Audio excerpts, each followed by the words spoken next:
Hello everyone. तो कैसे आप सब? आई होप बहुत अच्छे होंगे, बहुत अच्छी तरीके से आप सबकी स्टडीज़ चल रही होगी। तो वेलकम टू गैलेक्सी रैंकर्स। जैसा कि अपन इलेक्ट्रोस्टैटिक पोटेंशियल और कैपेसिटर पढ़ रहे थे, जिसमें मैंने आपको बताया था इस चैप्टर के असल में दो पार्ट है, मतलब दो पार्ट तो नहीं है, तो पूरा ही चैप्टर, पर मैंने इसको दो पार्ट में डिवाइड कर दिया है। जो कि पहला था हमारा इलेक्ट्रोस्टैटिक पोटेंशियल और दूसरा था कैपेसिटेंस। तो अपन ने इलेक्ट्रोस्टैटिक पोटेंशियल जितना भी था उसमें इको पोटेंशियल सरफेस था, डेरिवेशन था, वो अपन ने सब कंप्लीट कर लिया है। अब अपन जो पढ़ेंगे वो पूरा कैपेसिटर के ऊपर ही पढ़ेंगे, जो कि अपना यहाँ पे क्या है, कैपेसिटेंस। कैपेसिटेंस अपन किसको कहते हैं? आपने कैपेसिटेंस देखा होगा, मैं यहाँ पे लाया भी हूँ, मैं आपको लाइव एक्सपेरिमेंट करके भी दिखाऊंगा कि कैसे। तो कैपेसिटेंस होता क्या है, पहले उसके बारे में पढ़ते हैं। क्या फॉर्मूला है, क्या डेरिवेशन है, क्या यूनिट है, वो पढ़ते हैं। उसके बाद मैं आपको एक्सपेरिमेंट करके दिखाता हूँ। देखो, जैसे कि यहाँ पे पहला क्या लिखा हुआ है अपने सामने, इलेक्ट्रिकल कैपेसिटर। इलेक्ट्रिकल कैपेसिटर को अपन सी से डिनोट करते हैं। जैसे मैं थोड़ा सा अगर आपको याद दिलाऊं, आपने 10th क्लास में क्या पढ़ा था, रेजिस्टेंस। तो रेजिस्टेंस को आप किससे डिनोट करते थे, आर से। पर यहाँ पे अपन अब 12th क्लास में है, तो अपन रेजिस्टेंस जो अपन ने पढ़ा वो तो 10th में पढ़ा था। अब अपन 12th में पढ़ेंगे कैपेसिटेंस, जो कि 12th का पार्ट है फिजिक्स में, और इसको अपन सी से डिनोट करते हैं। तो इलेक्ट्रिकल कैपेसिटर का मतलब क्या है? इलेक्ट्रिकल कैपेसिटर का सीधा सा मतलब है चार्ज को स्टोर करना, ऐसी प्रॉपर्टी जो चार्ज को स्टोर करे।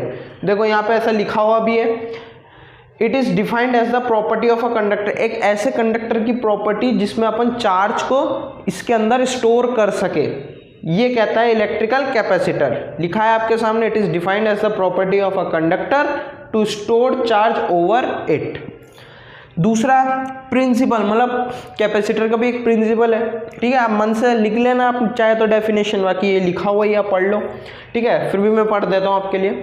When we bring a uncharged rod near a positively charged rod, then the overall potential of this system decreases, due to which the overall charges are also decreases, Q directly proportional to V. So now this system will store charge, hence this arrangement now behaves as a capacitor. इसका क्या मतलब हुआ हिंदी में बताता हूँ। जब आप अनचार्ज rod को, मतलब कोई एक रॉड है वो आपका अनचार्ज है, कुछ चार्ज नहीं है उसमें, आप जब उसको एक पॉजिटिवली, मतलब कोई एक रॉड, दो रॉड है आपके पास, जैसे मान लो ये एक रॉड है, ये एक रॉड है। अब इस रॉड में इस रॉड को मैंने चार्ज कर रखा है और ये पूरा खाली है, इसमें कोई चार्ज नहीं है। तो जैसे ही मैं इस अनचार्ज रॉड को इस चार्ज रॉड के पास लेके आऊँगा, तो इसमें का जो ओवरऑल पोटेंशियल होगा ना सिस्टम का, वो डिक्रीज होगा। अगर चार्ज भी डिक्रीज हुआ तो ये देखो क्या लिखा है, this system decreases due to which the overall charges are also इसमें चार्जेस डिक्रीज होने लगेंगे, तो पोटेंशियल भी इसका डिक्रीज होगा। तभी यहाँ पे, अब ये क्यों होगा, ये यहाँ लिखा हुआ है, देखो Q directly proportional to V, ये आपके सामने लिखा हुआ है, Q directly proportional to V। अरे जैसा ओम्स लॉ पढ़ा था आपने 10th क्लास में, तो उसमें कैसा था, I directly proportional to V था ना। तो उसको अपन कैसे लिखते थे, V directly proportional to I, तो V equals to IR। Constant, directly proportional का साइन हटेगा तो लगेगा ना कांस्टेंट। तो वैसे ये है Q डायरेक्टली प्रोपोर्शनल V के है। अरे करंट और चार्ज, Q अपन किसको, Q हमारा क्या है, चार्ज, V हमारा क्या है, पोटेंशियल, और C हमारा कैपेसिटर। तो अब ये जो सिस्टम है, चार्ज स्टोर करने के बाद एक कैपेसिटर की तरह बिहेव करेगा। अब कैसे करेगा, चलो वो दिखाता हूँ। पहले मैं यहाँ पे फॉर्मूला वगैरह कर रहा हूँ। देखो यहाँ पे हमारा जो फॉर्मूला है वो एक तो ये वाला है, Q directly proportional to V। अगर Q बढ़ेगा तो पोटेंशियल भी बढ़ेगा, Q घटेगा तो पोटेंशियल भी घटेगा, समझे। अब देखो डायरेक्टली प्रोपोर्शनल का साइन यहाँ से हटाओगे तो अपने पास कांस्टेंट आएगा, जो कांस्टेंट है वही अपना C रहता है, मतलब ये इलेक्ट्रिकल कैपेसिटर C, इसी को अपन बोलते हैं, ये हमारा जो है इसका फॉर्मूला है Q का, Q equals to CV। Directly proportional का साइन हटाने के बाद जो कांस्टेंट आता है उसको अपन C बोलते हैं, जो कि हमारा क्या है यहाँ पे, इलेक्ट्रिकल कैपेसिटर। अच्छा अब सुनो, अब ये आपको, ये तो पहला फॉर्मूला, ठीक है, ये आपका क्या है, पहला फॉर्मूला। अब आप चाहे इससे 2-3 और बना लो। ये देखो यहाँ से मैं C का फॉर्मूला निकालूंगा तो C का फॉर्मूला मेरे पास क्या निकल के आएगा, Q/V। V का फॉर्मूला निकालूंगा तो V का फॉर्मूला आएगा मेरे पास Q/C। अरे यही आएगा, देखो ध्यान से, ये रहे मेरे 2 फॉर्मूले और लो। अगर तुमने एक फॉर्मूला बना लिया तो आराम से तुम 2 से 3 फॉर्मूले और बना सकते हो, इसकी गारंटी मैं दे सकता हूँ। देख लो, और याद करना भी सिंपल है, तुम तो ये याद कर लो पहला वाला, Q = CV, ये याद कर लो, बाकी के अपने आप बन जाएंगे। अच्छा सुनो, अब ये तो हुई इसके फॉर्मूले की बात। अब ये कैपेसिटर दिखता कैसा है, तो यहाँ मैं लिख रहा हूँ the symbol of capacitor. Capacitor को अपन इस तरीके से डिनोट करते हैं, इसका डायग्राम जो होता है वो ऐसा होता है, दिख रहा है, या फिर आप ऐसे भी कर सकते हो।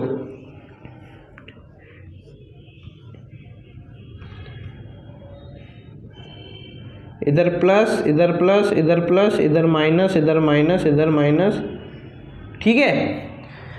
आप चाहे तो कैपेसिटर का सिंबल ऐसे भी बना सकते हो, ऐसे भी बना सकते हो, पर ज़्यादातर ऐसे वाले बनेंगे, ऐसे दिखेंगे आपको, ऐसे चार्ज वाले उतने दिखेंगे नहीं, ठीक है।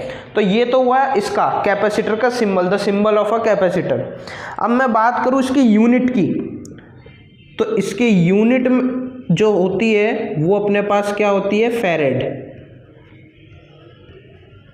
इसकी यूनिट क्या होती है अपने पास, फैरेड। ये याद रखना, मैं यहाँ पे अंडरलाइन कर रहा हूँ, ठीक है। कैपेसिटर का जो सिंबल होता है वो ऐसा होता है और जो यूनिट होती है वो फैरेड होती है, SI यूनिट। यहाँ लिख देता हूँ SI यूनिट जो है अपने पास कैपेसिटर की, वो क्या होती है, फैरेड, और फॉर्मूला मैंने आपको बता दिया है। अब मैं आपको दिखाता हूँ कि जो कैपेसिटर है, जो यहाँ पे ये मैं बोल रहा हूँ, ये जो सिंबल है ये कैपेसिटर का है, ये एक प्लेट है, ये एक प्लेट है, तभी तो इसमें एक में प्लस है, एक में माइनस। अब ये दिखता कैसा है मैं दिखाता हूँ। मैं आपके सामने आज नया एक कैपेसिटर लेके आया हूँ, ये देखो, ठीक है, एकदम नया है, शॉप से जाके खरीद के लाया हूँ। अब ये देखो, ये होता है हमारा कैपेसिटर इस तरीके का। अब ये, इसको आप घर पे भी देखा है आपने, पंखों में लगा हुआ, तो आप लोग इसको क्या बोलते हो, कंडेंसर, पर फिजिक्स की भाषा में अपन इसको क्या बोलते हैं, कैपेसिटर। इसमें लिखा हुआ भी रहता है, सब अलग अलग टाइप के कैपेसिटर आते हैं, जैसे कि ये 2 माइक्रो फैरेड है, फैरेड इसमें यूनिट लिखी हुई है, देख लो खुद, माइक्रो फैरेड, जो कि मैंने यहाँ बताया क्या, फैरेड। पर ये माइक्रो फैरेड क्यों है तो वो भी बताऊंगा मैं आपको। तो फिलहाल अभी मैं पहले आपको दिखाता हूँ। देखो इसमें चार्ज, मैंने क्या बताया था, जो कैपेसिटर है वो चार्ज को स्टोर करता है। अब वो कैसे करता है वो मैं आपको दिखाता हूँ। पहले इसको मैं चार्ज कर देता हूँ, फिर मैं आपको इसको दिखाता हूँ। रुको अभी।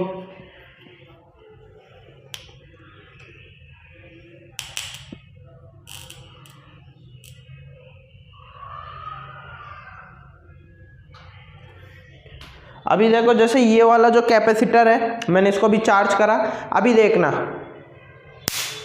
दिखा जो इसमें चार्ज स्टोर करा था वही चीज़ आपके सामने उसने एनर्जी के थ्रू निकाल दिया। मैं वापस दिखा रहा हूँ आपको।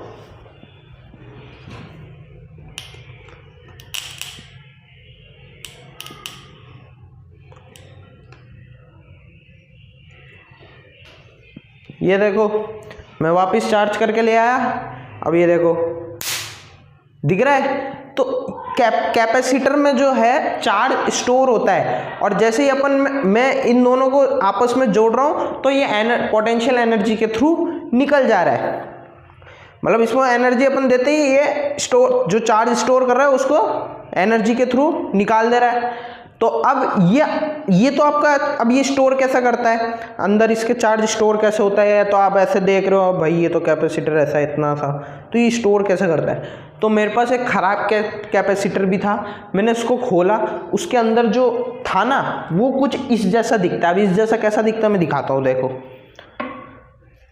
ये देखो, ये है कैपेसिटर, उसी कैपेसिटर के अंदर वाला पार्ट, इसी कैपेसिटर के अंदर का पार्ट है, ये दिख रहा है, ये जो कैपेसिटर है इसके अंदर का पार्ट है। मतलब मैंने इसको खोला तो इसके अंदर से मेरे को ये मिला, मैंने इसको थोड़ा सा गलत काट दिया था, इस वजह से ये थोड़ा ऐसा आधा निकल रहा है। ठीक है, अब देखो ये जो तुमको दिख रहा है, ये ऐसे 2 लेयर है इसके अंदर, ऐसे कितने लेयर है, 2 लेयर। मैं दिखाता हूँ अभी आपको, ये पूरा ऐसे रोल होया हुआ आता है। रुक जाओ, ये थोड़ा गलत कट गया,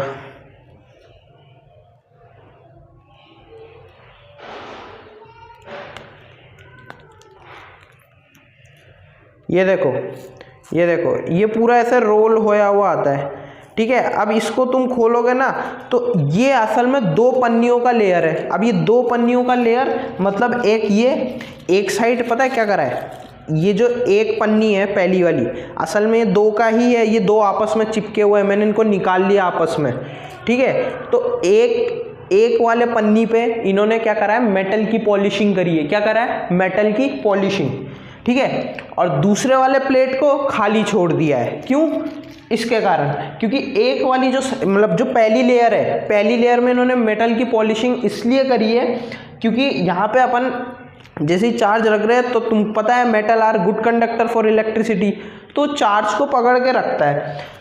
तो यहाँ पे इसीलिए ये लोग एक लेयर में मेटल की पॉलिश करते हैं और दूसरे वाले को खाली छोड़ देते हैं, जिससे आपस में बैलेंस बना रहे कि एक साइड प्लस आ जाता है, एक साइड माइनस रहता है। अच्छा, तुम यहाँ देख रहे हो कि जो कैपेसिटर का सिंबल है, इन दोनों के बीच में गैप रहता है, पर ये गैप तुमको इसमें नहीं दिख रहा होगा, मतलब ये आपस में चिपकी हुई रहती है ना, तो वो गैप रहता है पर वो इतनी थिन रहती है, वो आप ऐसे दिखता नहीं है, ये आपस में ऐसे चिपका हुआ रहता है। अब देखो जैसे मैंने इसको चिपका दिया तो ये तुमको दिख नहीं रहा, पर इन दोनों के बीच में हल्का बहुत गैप रहता है, ज़्यादा नहीं। ठीक है, तो अगर इनके बीच का गैप बताऊँ तो d डिस्टेंस मानते हैं अपन गैप। ठीक है, तो उसके बारे में भी अपन बात करते हैं। तो ये था अपना कैपेसिटर। ऐसे ही अपन बहुत सारे जो एक्सपेरिमेंट है लाइव क्लासेस में करेंगे। ठीक है, तो फिर ये तो था हमारा फॉर्मूला वाला पार्ट जो अपन ने कवर कर लिया है। तो अब अपन चलते हैं हमारे नेक्स्ट टॉपिक जो हमारा डेरिवेशन है। मैंने आपको कैपेसिटर के बारे में बता दिया है, तो पहले मैं उसके बारे में लिख दूं, उसके बाद अपन नेक्स्ट टॉपिक पे करते हैं। तो स्टूडेंट्स, जैसा कि हमारा जो अगला टॉपिक है, मैंने बताया था आपको capacitance of an spherical capacitor, capacitance of an spherical capacitor. ठीक है, तो अब स्फेरिकल कैपेसिटर के लिए अपन कैपेसिटेंस जो निकालेंगे तो उसका फॉर्मूला क्या निकल के आता है वो देखते हैं। इसके लिए अपन क्या करते हैं, मेरा जो अपन का दूसरा वाला मार्कर किधर ये रहा। तो स्फेरिकल कैपेसिटर जो है उसके लिए अपन ने एक स्फेयर मान लिया, जिसका जो चार्ज अपने पास इसका जो रेडियस है वो अपने पास r है, चार्ज अपने पास q है और इसका कैपेसिटेंस भी होगा। अब ये कैसे है ये मैं बताता हूँ। देखो, ये आप मान लो ऐसे सपोज करके, जैसे ये डायग्राम है ना, इस कैपेसिटर के हेल्प से मैं बता रहा हूँ। जैसे देखो कैपेसिटर का ये पीछे वाला पार्ट देख रहे हो, ये वाला, इस पार्ट को मान लो ये बीच में पॉइंट है, इसका रेडियस r है, चार्ज q अंदर है ही, तो मतलब कैपेसिटेंस भी होगा। अब ये कैसे है वो देखो, अपन को पता है यहाँ पे फॉर्मूला अपन ने पढ़ा है, as we know that v equals to K Q by R. ये फॉर्मूला कहीं पढ़ा है आपने? ये फॉर्मूला अपन ने पढ़ा है इलेक्ट्रोस्टैटिक पोटेंशियल में, v equals to K Q by are. ठीक है, अब v equals to K Q by are अपन ने पढ़ रखा है, और अपन को ये भी पता है कि q equals to C V. अरे ये पता है q equals to C V, अभी पढ़ाया था मैंने। तो q equals to C V, यहाँ ये एक फॉर्मूला और इसको अपन इक्वेशन 1 दे देते हैं। तो ये जो है q equals to C V, इसके आप कैसे भी करके निकाल सकते हो। आप Q की वैल्यू रख के निकाल लो, C की वैल्यू रख के निकाल लो, V की वैल्यू रख के निकाल लो, किसी की भी वैल्यू रख के निकाल लो, निकल जाएगा आंसर। जैसे कि मैं पहले इसको रख रहा हूँ, तो मैं यहाँ लिख देता हूँ put Q equals to CV in equation 1। अब ये कैसे आया वो देखो, Q इक्वल्स टू CV, ठीक है। इसको मैं इक्वेशन 1 में पुट कर रहा हूँ, तो V equals to K, Q की जगह क्या है CV अपॉन में R लिख दिया। अब V से V को काटो, बचा क्या यहाँ पे तो 1 बचा, KC बाय R। अपन को यहाँ से क्या निकालना है, C निकालना है। C निकालने के लिए R को इधर ले जाओ, तो R बराबर KC, तो K को अब नीचे ले आओ, तो C बराबर R बाय K। तो जो कैपेसिटेंस का फॉर्मूला निकल के आया वो यही निकल के आया, ठीक है, दिख रहा है। चलो ये तो हुआ इसका पहला method, Q equals to CV। अब एक काम करो वापस से, अब एक काम Q इक्वल्स टू CV लिया, अब यहाँ से आप C की वैल्यू निकालो, तो C की वैल्यू निकालोगे तो क्या आएगा QYV, यही निकल के आएगा QYV, ठीक है। तो अब क्या करना है आपको, अब इस तरीके से सॉल्व करना है। C Q अपन है ही, अब V का फॉर्मूला अपन को पता है KQ बाय R होता है, तो यहाँ मैंने लिख दिया KQ बाय R लिख दिया। Q से Q हटा, C इक्वल्स टू क्या आया 1 अपॉन K अपॉन R, तो ये अपने आप रेसिप्रोकल होके ऊपर आ जाएगा, जो कि अपने पास C क्या निकल के आ जाएगा R अपॉन में K। लो वापस से वही फॉर्मूला निकल के आ गया, नहीं हुआ। लो एक और तरीका बता दूँ, ये हमारा दूसरा तरीका, ये हमारा वह तीसरा तरीका। तीसरे तरीके से कैसे, तीसरे तरीके में भी वही Q इक्वल्स टू CV, ठीक है। अपन ने पहले क्या निकाला था Q के फॉर्मूले से, फिर अपन ने क्या निकाला C के फॉर्मूले से, अब अपन V केस से कर रहे हैं, V equals to Q by C, ठीक है, दिख गया।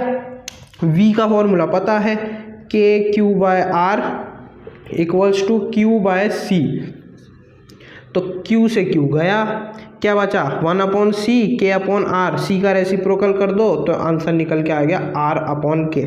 तो आप कैसे भी फॉर्मूला निकालो, किसी की भी वैल्यू पुट करके निकालो, आपके पास आंसर निकल के आ जाएगा। C का देखो, C का R अपॉन K, C का R अपॉन K, C का R अपॉन K, तीनों अलग अलग से निकाला। ये Q की वैल्यू पुट करके, या C की वैल्यू पुट करके, या V की वैल्यू पुट करके, ठीक है। तो अब देखो यहाँ से क्या पता चल रहा है अपन को, जो C है वो डायरेक्टली प्रोपोर्शनल है किसके, R के, और यहाँ इन्वर्सली प्रोपोर्शनल है 1 अपॉन K के। समझ आ रहा है। जो C है कैपेसिटेंस, वो ये हमारा है स्फेरिकल कैपेसिटर का formula, C equals to R upon K, जो तुमको दिख रहा है, ठीक है। इससे क्या पता चल रहा है, जो कैपेसिटेंस है वो R के डायरेक्टली प्रोपोर्शनल है और K के इन्वर्सली प्रोपोर्शनल है। अच्छा, इस फॉर्मूले को अपन इस तरीके से भी लिखते हैं कई बार, जो C का फॉर्मूला है उसको अपन ऐसे भी लिखते हैं 4 पाई एप्सिलॉन नॉट R। अब ये कैसे आया, ये भाई तुमको दिख ही रहा है, सिंपल सा, ये तुम्हारा ऐसा आया, K की वैल्यू कितनी होती है 1 अपॉन 4 पाई एप्सिलॉन नॉट, पर यहाँ पे 1 अपॉन K है, तो 1 अपॉन 4 पाई एप्सिलॉन नॉट का रेसिप्रोकल करो तो यही आएगा 4 pi epsilon not into R। अरे यही है, दिख गया। ये दो फॉर्मूले तुमको याद होने चाहिए, ये दो मतलब ये तो ये सेम ही है तीनों, पर ये और ये फॉर्मूले आपको याद होने चाहिए डायरेक्ट, प्लस ये तो आपको पता ही है। और हाँ, इसका एक छोटा सा स्पेशल केस और है, वो भी बता देता हूँ, ठीक है। स्पेशल केस अपन पहले कर लेते। स्पेशल केस क्या है इसमें स्पेशल केस सिर्फ इतना सा है, कई लोग सोचते हैं कि कैपेसिटर तो ठीक है, अगर अपन अर्थ साइज कैपेसिटर अलग अलग साइजेस के आते हैं, जैसे आप जैसे मैं ये वाला जो कैपेसिटर लाया हूँ, ये मेरे पास है 2.5 माइक्रोफैरेड, ठीक है। अच्छा, तुमको यूनिट तो पता होगी ना, फैरेड माइक्रोफैरेड, तो 1 माइक्रोफैरेड मतलब 10 की पावर -6, ठीक है। 1 नैनोफैरेड मतलब 10 की पावर -9, और 1 पिकोफैरेड मतलब 10 की पावर -12। समझ में आया? और ये भी लिख लो 1 मिली फेरेड मतलब 10⁻³ ये चारों यूनिट। देखो ये मैंने इलेक्ट्रोस्टैटिक में भी बताया था कूलाम के लिए, और इसमें भी मैंने फेरेड के लिए बता दिया है। ठीक है, अब इसमें अपन जो कैपेसिटर लाते हैं वो माइक्रो में क्यों होता है, उसका रीज़न मैं यहाँ बताऊँगा अब क्यों आता है। क्योंकि कंडेंसर में जब मतलब कैपेसिटर में आप देखोगे तो उसमें आपको डायरेक्ट फेरेड लिखा हुआ नहीं दिखाई देगा, क्योंकि माइक्रो फेरेड आएगा। ज़्यादातर माइक्रो फेरेड ही लिखा हुआ आता है, बहुत कम ऐसे होंगे जिनमें नैनो, पिको ये सब लिखा हुआ आता है इंस्ट्रूमेंट्स में। ठीक है, तो माइक्रो वाला ज़्यादातर दिखता है। अब ये क्यों होता है वो देख, जैसे मान यहाँ मैं लिख दे रहा हूँ आपके लिए स्पेशल केस। अब स्पेशल केस में क्या है, स्पेशल केस में अपन ने मान लिया फॉर अर्थ साइज कैपेसिटर। क्या मान लिया? For earth size capacitor. अब अर्थ साइज कैपेसिटर मान लिया, तो अर्थ साइज कैपेसिटर के लिए अपन को किस किस चीज़ों की ज़रूरत है? पहला अपने पास आर, रेडियस। अर्थ का अगर रेडियस की बात करूँ मैं, अर्थ के रेडियस की, तो वो क्या है 6.4 × 10⁻6 मीटर, यही है। अगर मैं बात करूँ के की, तो के की फॉर्मूला जो है 9 × 10⁹ newton metre square upon coulomb square. ये भी पता है के की वैल्यू। अपन को चाहिए क्या? Capacitance for earth size capacitor के लिए, तो अपन को सी निकालना है। तो अपन को आर और के पता है, सी का फॉर्मूला भी पता है, आर अपॉन में के। तो आर का फॉर्मूला अपने पास आया 6.4 × 10⁻6 अपॉन में 9 × 10⁹। ठीक है, अब अगर आप इसको सॉल्व करते हो तो जो सी का फॉर्मूला निकल के आता है वो आता है 0.00071 फेरेड। अच्छा, तुमको एक बात बता दूं, अगर 1 फेरेड की बात करूं मैं, 1 फेरेड, तो 1 फेरेड की असली वैल्यू जो होती है वो होती है 96489 या 0 कुछ ऐसी होती है, 490 या 489 इतनी करीब कुछ होती है, समझे?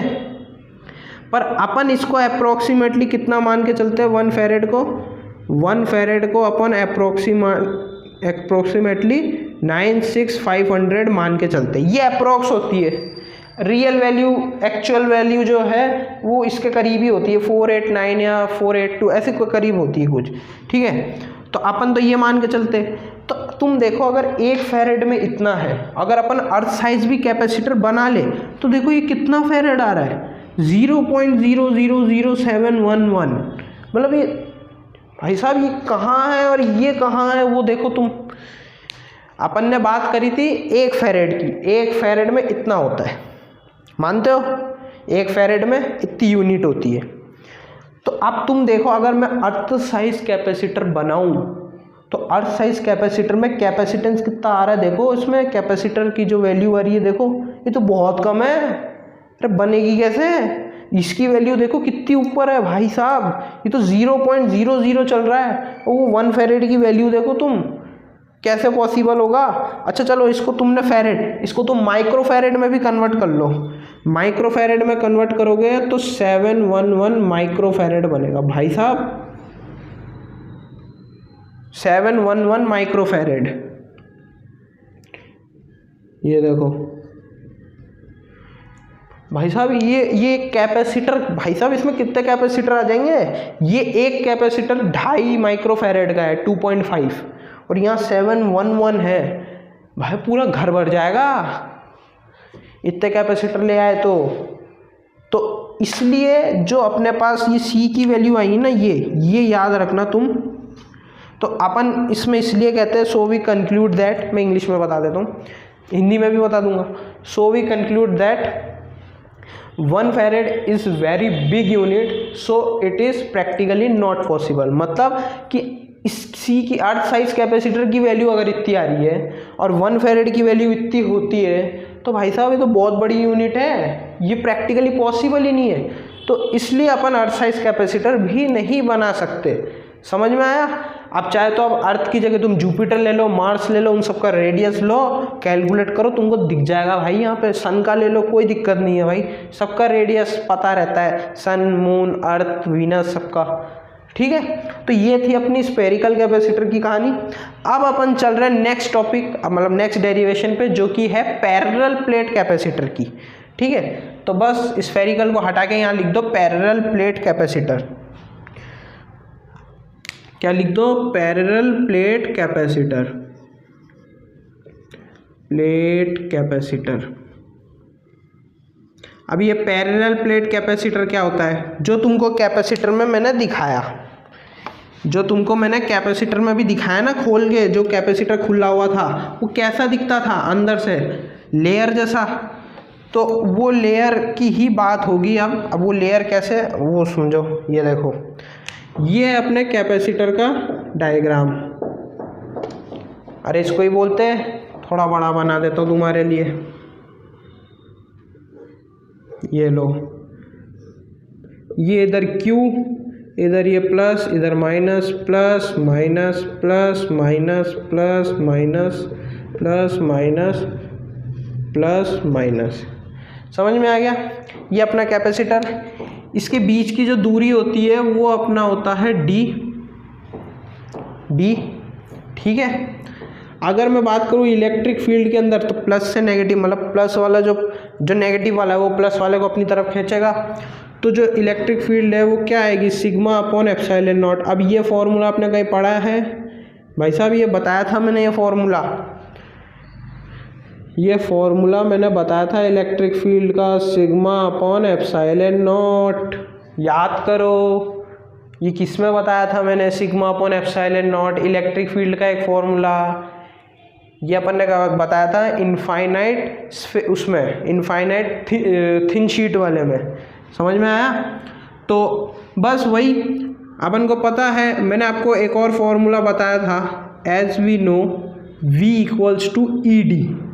जब इलेक्ट्रोस्टैटिक पोटेंशियल पढ़ा रहा था तब मैंने आपको 4 फॉर्मूले बताए थे, V equals to KQ/R, V equals to ED और V equals to E integral dot DL या DR। ठीक है, ये बताया था, तो वही फॉर्मूला मैंने लिखा है।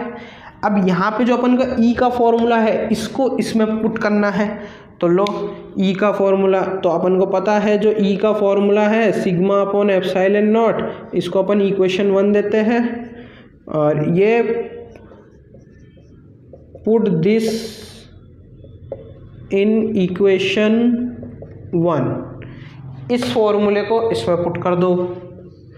तो क्या निकल के आता है अपने पास? V equals to sigma upon epsilon naught into में D, ये आता है निकल के। अब यहाँ पे भी एक ट्विस्ट, ये सिग्मा जो है यहाँ पे क्या है? सरफेस चार्ज डेंसिटी, जो कि मैंने आपको फर्स्ट चैप्टर में पढ़ाया था। तो उसका फॉर्मूला क्या होता है? Q/A, या फिर आप ऐसे भी लिख सकते हो dQ/dA, डिफ्रेंशिएशन वाला dQ/dA। तो फिलहाल अभी हम ये वाला फॉर्मूला इसमें पुट कर रहे हैं, ठीक है, जिससे तुम्हें समझ आ जाए, वरना पूछते फिरोगे। तो V इक्वल्स टू सिग्मा की जगह अपन ने क्या लिखा? Q/A एप्सिलॉन नॉट इंटू में D। अब ये तो निकल के आया V, वापिस से वही Q इक्वल्स टू CV लगा दो। As we know Q equals to CV, ठीक है। अब ये Q का फॉर्म, अब वही है, मैंने जैसे 3 मेथड दिखा दिए थे, या तो तुम Q पुट कर लो या तुम V निकाल के उसका पुट कर दो, कोई दिक्कत नहीं है। तो जैसे मैं Q इक्वल्स टू CV है, ठीक है, तो मैं जैसे मान लो V equals to Q/C, V का निकाल लिया, अब V की जगह पुट कर दो Q/C, तो Q/C अपॉन में Q/A एप्सिलॉन नॉट इंटू में D। तो Q से Q गया, क्या बचा? 1/C इक्वल्स टू, इधर क्या बचा? 1/C equals to D upon A epsilon naught. तो फॉर्मूला अपन के पास क्या निकल के आता है? C equals to A epsilon naught upon में D। ये जो फॉर्मूला निकल के आया, ये वाला, ये फॉर्मूला है क्या अपना? For air medium. किसके लिए है ये भी बता रहा हूँ, फॉर एयर मीडियम, एयर या फिर vacuum, for air medium capacitance का फॉर्मूला है पैरेलल प्लेट कैपेसिटर के लिए। तो इस पर अपन नॉट लगा देते हैं क्योंकि यहाँ एप्सिलॉन नॉट है। और अगर मैं बात करूँ अदर मीडियम की, तो अदर मीडियम में जो फॉर्मूला है वो ये है C = A epsilon by D। ये फॉर्मूला निकल के आता है किसके लिए? अदर मीडियम के लिए। ठीक है, इधर मैं लिख देता हूँ फॉर अदर मीडियम। जैसे अपन ने इलेक्ट्रोस्टैटिक में पढ़ा था, दो मीडियम, फॉर एयर के लिए 1/4πε0 और उसके लिए अदर मीडियम के लिए 1/4πε। वैसे इसमें भी है, एयर मीडियम के लिए, अदर मीडियम के लिए। और यहीं से एक रिलेशन निकल के आ जाता है, क्या? वो देखो, यहाँ से एक रिलेशन ये निकल के आता है C = कापा C0। अरे रुको, देखो, अगर मैं ये दिख रहा है तुमको, ये वाला रिलेशन, ये तुमने इलेक्ट्रोस्टैटिक में भी देखा होगा इस तरीके का, एप्सिलॉन = कापा ε0। तो वही तो है ये, बस इधर एप्सिलॉन की जगह क्या आ गया? कैपेसिटेंस। ये है capacitance for other medium = kappa C0, मतलब फॉर एयर मीडियम। अब ये कैसे आया? C0 की वैल्यू क्या थी? A ε0/D। तो A ε0/D इंटू कापा, तो A ε0D को अपन क्या लिख सकते हैं? C0। वही तो लिखा है, ये देखो C = A ε/D। एप्सिलॉन का फॉर्मूला पुट करो, यही निकल के आएगा तुम्हारे पास। तो ये था हमारा पैरेलल प्लेट कैपेसिटर का डेरिवेशन। अब अपन करने जा रहे हैं कुछ क्वेश्चंस करने के बाद इसके नेक्स्ट टॉपिक पे अपन जाएंगे। ठीक है, पहले मैं क्वेश्चन लिख देता हूँ। तो स्टूडेंट, जैसा कि मैंने आपके लिए यहाँ पे 3 क्वेश्चंस लिख दिए हैं। ये जो 2 क्वेश्चन है शुरू के, ये आपके होमवर्क है, और जो तीसरा वाला क्वेश्चन है वो मैं कर दे रहा हूँ आपके लिए। कोई सा भी कर देता हूँ, वो मेरे को कोई दिक्कत नहीं भाई, मेरे को तो करना है। अब देखो, इस क्वेश्चन में ये खासियत की बात है, ये क्वेश्चन जो होगा ये डिफ्रेंशिएशन से होगा, और डिफ्रेंशिएशन आपने क्लास 11th में भी पढ़ा है और क्लास 12th में भी पढ़ोगे, मैथ्स में क्लास चैप्टर 5th में। बाकी फिजिक्स में तो भाई ये तो क्लास 11 से ही चल रहा है। अरे तुमने पढ़ा नहीं क्या भाई? वेलोसिटी, एक्सेलरेशन, इन सब का फॉर्मूला नहीं पढ़ा? ऐसे नहीं पढ़ा? dv/dt, dx/dt, dA है, ऐसे पढ़ा है ना? तो वही होगा। पर यहाँ पे एक ट्विस्ट है। यहाँ पे क्या ट्विस्ट है? यहाँ पे जो ये वाला क्वेश्चन है, ये आपका नॉर्मल डेरिवेटिव से नहीं होगा, मतलब नॉर्मल डिफरेंशिएशन से ये क्वेश्चन नहीं होने वाला।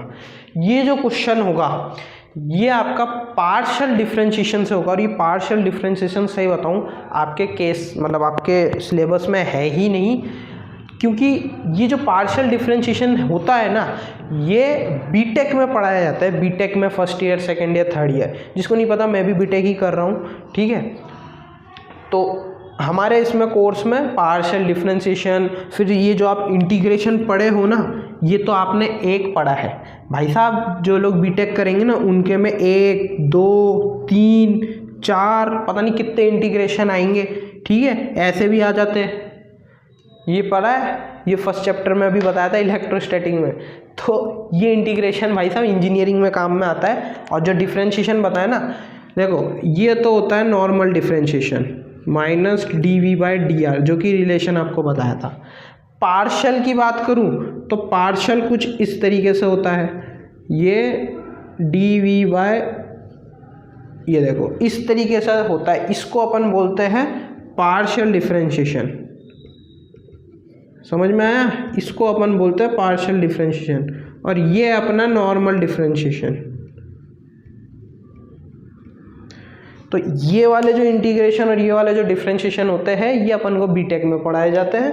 तो ये हमारे कोर्स में है नहीं। पर अब आप बोलोगे कि ये कोर्स में है नहीं, तो फिर ये क्वेश्चन तो भाई साहब कोर्स में नहीं है, पर इस तरीके के क्वेश्चन आ जाते हैं, कंपटीशन में भी आ जाते हैं और इसमें भी आ जाते हैं। तो देखो, है तो जैसे अपन डिफरेंशिएशन करते हैं वैसे ही सॉल्व होगा, पर यहाँ पे कोऑर्डिनेट्स दे रखे हैं आपको, यहाँ पे आपको वेरिएबल्स दे रखे हैं, तो उस हिसाब से आप उसको कैसे कैलकुलेट करोगे, वो यहाँ पे मेन चीज़ निकल के आती है। तो जैसे कि मैंने अभी आपको बताया, जो E का फॉर्मूला है वो आपके पास ये आएगा ∂V/∂R। ये हमारा पार्शियल डिफरेंशिएशन। ठीक है, तो अब इसको सॉल्व करते हैं। तो V बराबर वी नहीं, अपन को तो ई निकालना है ना। क्या बोल रहा है, if we equals to this find electric field at this, मतलब ये हमको एक्सिस दे दिए, वो अपन को इसमें पुट करके करना है। वो कैसे करेंगे, देखो E equals to minus common ले लिया मैंने, ठीक है, del V by del X, पहले एक्स के रेस्पेक्ट में, क्योंकि देखो यहाँ वेरिएबल कितना है 3, एक्स वाई जेड, तो अपन पहले एक्स को लेके करेंगे।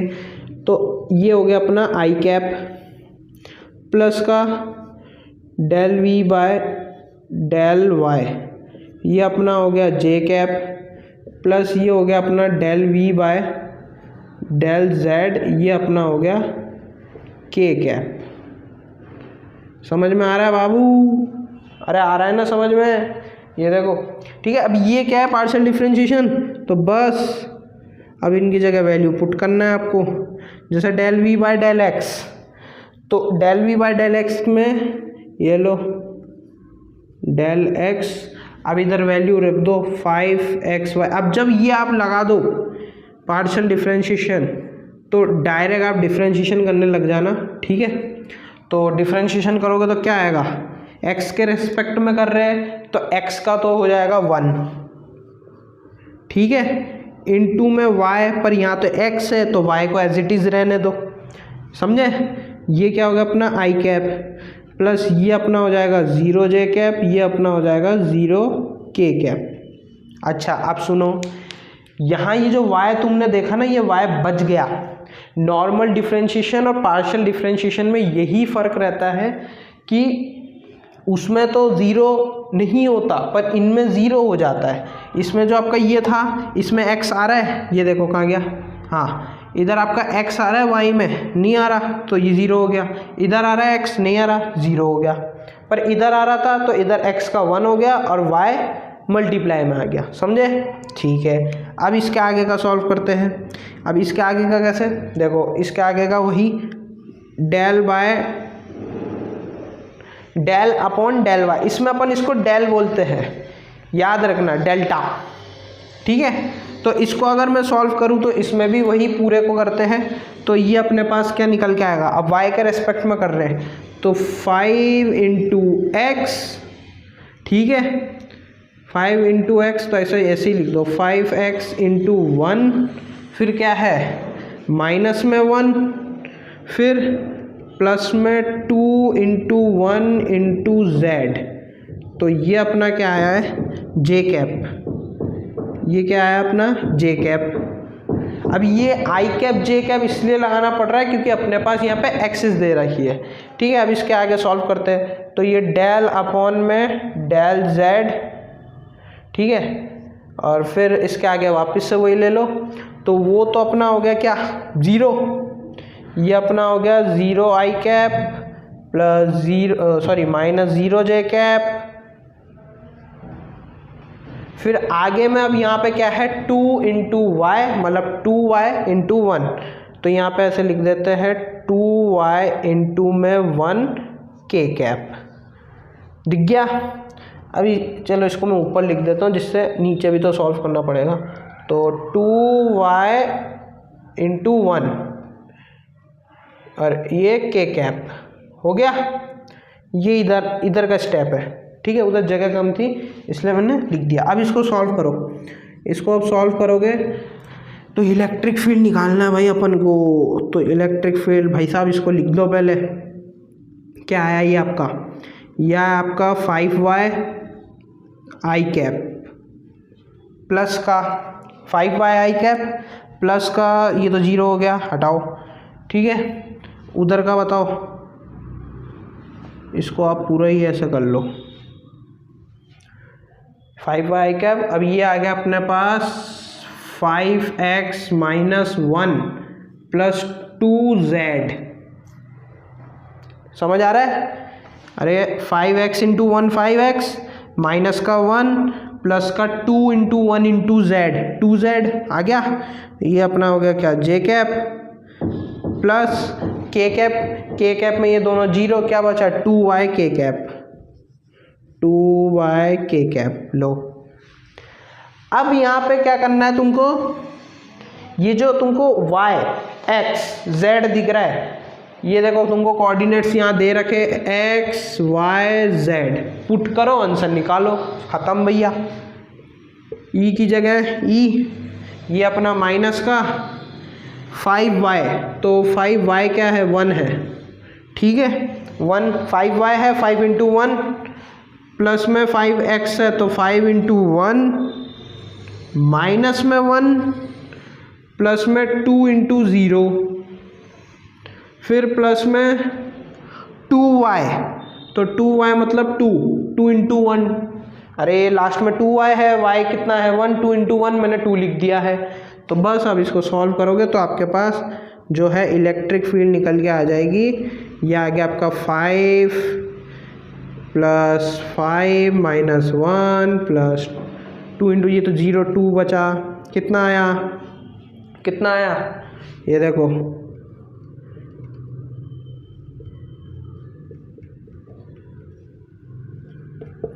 ये आया आपका 9, 11, क्या आया आपका 11 newton metre square upon coulomb square, ठीक है। ये आपका आंसर निकल के आया। अब ऐसे नहीं तो ऐसे लिख लो, न्यूटन पर कूलम्ब लिख लो, कोई नहीं, 11 न्यूटन पर कूलम्ब। 1 मिनट, नहीं सॉरी, एक गलती कर दी मैंने, एक गलती कर दी मैंने, आई कैप जे कैप के कैप कैसे हटा लिए, सॉरी भाई, ये थोड़ा मैंने मिस्टेक कर दिया। ये जो आया ना सही करा है, आंसर सही निकाला, पर वो अपन ने एक गलती कर दी, अपन ने जो यहाँ पे आई कैप जे कैप और के कैप था ना वो हटा दिए, वो नहीं हटाने, वो तो कोऑर्डिनेट्स है ना। तो ये आ गया अपने पास 5 आई कैप प्लस में 5 इंटू 1 माइनस 4 जे कैप प्लस में 2 के कैप। अब आंसर सही आ रहा है, मैंने कहा इनको भी प्लस कर दिया था, अरे ये तो अलग अलग कोऑर्डिनेट्स है ना, ये एक्स एक्सिस का है, ये वाई एक्सिस का है, ये जेड एक्सिस का है, तो इस वजह से जो अपने पास ई का आंसर आ रहा है वो ये आ रहा है, न्यूटन पर कूलम्ब। हाँ सॉरी, मैंने उसको ऐड कर दिया था, मैं वही देखो आंसर मैं गलत ले आया क्या, ये है अपना आंसर, ठीक है। इधर ये कर लेना थोड़ा सा सही, ये अपना आई कैप, ये अपना जे कैप और ये अपना के कैप, ठीक है। तो बस कैलकुलेट करना, ऐसे ही आपके लिए 2 होमवर्क मैंने दे रखे हैं, इन दोनों को सॉल्व करना खुद से घर में, ठीक है। बाकी मैंने आपको ये बता ही दिया है। अब अपन फटाफट से चल रहे हैं, छोटा सा और 2 टॉपिक, मतलब है तो अभी भी बहुत, पर अभी के लिए अपन अभी लास्ट आज की क्लास का लास्ट टॉपिक कर रहे हैं, जो कि है हमारे पास सीरीज़ और पैरेलल कैपेसिटर के जो कॉम्बिनेशंस है वो, जैसे आपने 10th क्लास में पढ़े थे resistance, series combination, parallel combination, वैसे ही अपन इसमें पढ़ेंगे सीरीज़ और पैरेलल कैपेसिटर के लिए। तो मैं पहले आपके लिए लिख दूं, उसके बाद अपन एक्सप्लेन करते हैं उसको। तो स्टूडेंट्स, जैसा कि अपने पास यहाँ कॉम्बिनेशन ऑफ कैपेसिटर्स है, तो ऐसे मैंने कि आपके लिए यहाँ पहले से ही डायग्राम बना दिए 2 कैपेसिटर्स के, फटाफट बात करूँगा, ध्यान से सुनना। जो सीरीज़ कॉम्बिनेशन है, सीरीज़ कॉम्बिनेशन का कैपेसिटर ऐसा दिखता है जिसमें Q वोल्टेज है। अच्छा, इसमें मैं एक बात बताऊँ, इसमें Q जो है वो सेम है और जो V है वो डिफरेंट है, ठीक है, ये चीज़ याद रखना। क्या, इसमें Q सेम है, V डिफरेंट है, और इस केस में Q डिफरेंट है और V सेम है। क्या है, सेम। देखो कैसे, Q यहाँ से जा रहा है, ठीक है, V1 वोल्टेज है, V2 है, V3 है, कैपेसिटर सेम है, और ऐसे करते करते इनफाइनाइट मतलब Vn, ठीक है, Cn, और यहाँ पे Q है, Q फिर इधर जाएगा, इधर जाएगा, इधर जाएगा, तो इधर जाने के बाद देखो ये एक निकले तो अलग अलग रास्तों से, पर आके तो यही मिलेगा, जितना निकला उतना ही, तो यहाँ वोल्टेज सेम है, Q फ्रेंड है, ठीक है, C1 C2 Cn। तो आओ इसका डेरिवेशन में, मतलब इसका जो है डेरिवेशन वो फटाफट अपन प्रूव करते हैं। तो जैसा कि अपने पास जो फॉर्मूला है, इसमें क्या सेम है, V, तो V किसके लिए, सीरीज़ के लिए, तो इसमें V1 plus V2 plus V3 plus ऐसे करते करते प्लस Vn तक, ठीक है, क्या है, सीरीज़ के लिए। तो अपन को पता है, एज वी नो कि Q equals to C V, तो अपन यहाँ से V का फॉर्मूला निकालते हैं, V equals to C by Q, अरे ये है Q by C V, Q equals to C V, sorry V के लिए Q बाय सी आएगा ना, सॉरी मैं गलत लिख दिया था, ठीक है। तो Q बाय सी है, ये जो फॉर्मूला है इस फॉर्मूले को इसमें पुट कर दो, तो इसमें पुट करने पे क्या आएगा, Q by C S series के लिए है, तो इधर आ जाएगा Q1 by C1 plus Q2 by C2 plus Q3 by C3 plus dot dot plus Qn by Cn, ठीक है, लिख दिया।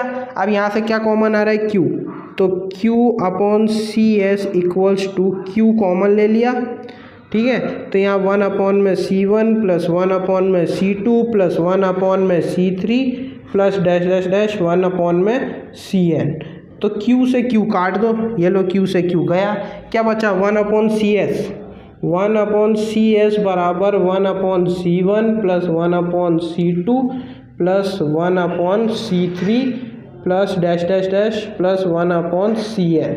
तो आपने यहाँ पे क्या देखा कि कैपेसिटर के मामले में जो सीरीज़ का फॉर्मूला आ रहा है वो रेजिस्टेंस के पैरेलल फॉर्मूले जैसा है। रेजिस्टेंस में पैरेलल का फॉर्मूला क्या था, 1 upon R1 1 upon R2 1 upon R3 plus में 1 अपॉन R से लेके 1 अपॉन Rn तक, तो वही फॉर्मूला कैपेसिटर में सीरीज के लिए आ रहा है। देखो 1 upon C S equals to 1 upon C1 plus 1 upon C2 1 upon C3, ठीक है।